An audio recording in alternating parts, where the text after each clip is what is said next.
Honourable Leader of the Opposition.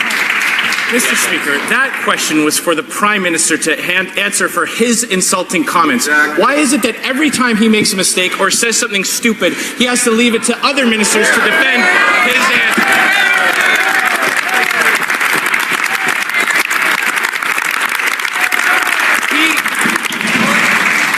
Members should understand the distinction between when someone says something about someone's words as opposed to that person. There is a distinction to be made. The Honourable Leader of the Opposition. A wounded Canadian hero that they didn't have enough money to keep their promise. Yet he finds millions for an Asian infrastructure bank to build projects in other countries. He found $10.5 million for a convicted terrorist. And when his friends at Bombardier asked for bailout, he says yes. So why does he say no to Canada's veterans? Honourable Minister of Veterans Affairs. Mr. Speaker, I relish every opportunity that I can get to stand in this House and compare this government's record over 2.5 years to our veterans than the 10 years that the other side had. Let's take, under our pension for life option, let's take a young corporal who served for 6 years before becoming severely injured with mental and physical injuries.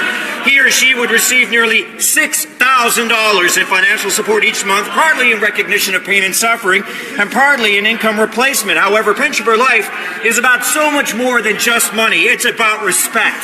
It's also about receiving up to $40,000 in financial assistance. I could go on. Order. Order. Now, member for Durham knows the rules about not interrupting, and I'd ask him not to interrupt. Monsieur le Président, le Premier ministre a dit aux vétérans qu'il n'a pas d'argent pour eux, mais quand vient le temps d'en trouver pour rénover un bureau d'un ministre à plus d'1 million de dollars, il n'y en a pas de problème. Pour installer une patinoire temporaire devant le Parlement à plus de 8 millions, il n'y en a pas de problème.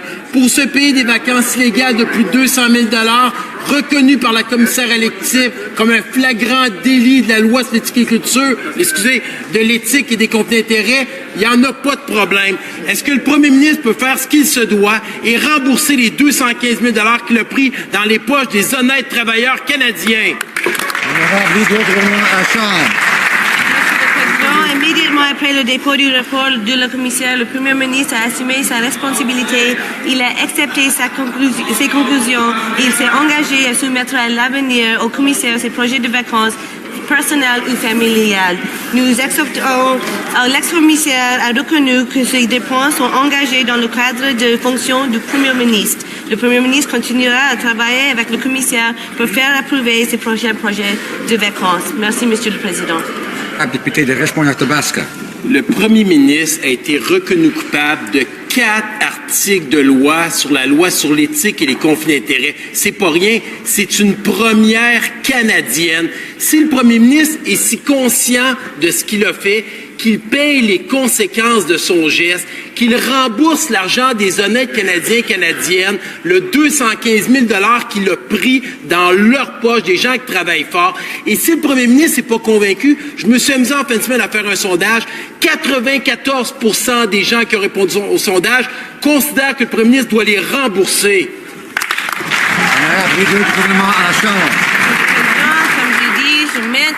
Le Premier ministre a accepté sa responsabilité, il a accepté les conclusions. C'était l'opposition qui a demandé pour avoir le rapport. Maintenant que le rapport est déposé, il refuse d'accepter les recommandations, les conclusions. Nous, de ce côté de la Chambre, nous respectons le travail du commissaire, nous acceptons ses conclusions. Merci, Monsieur le Président.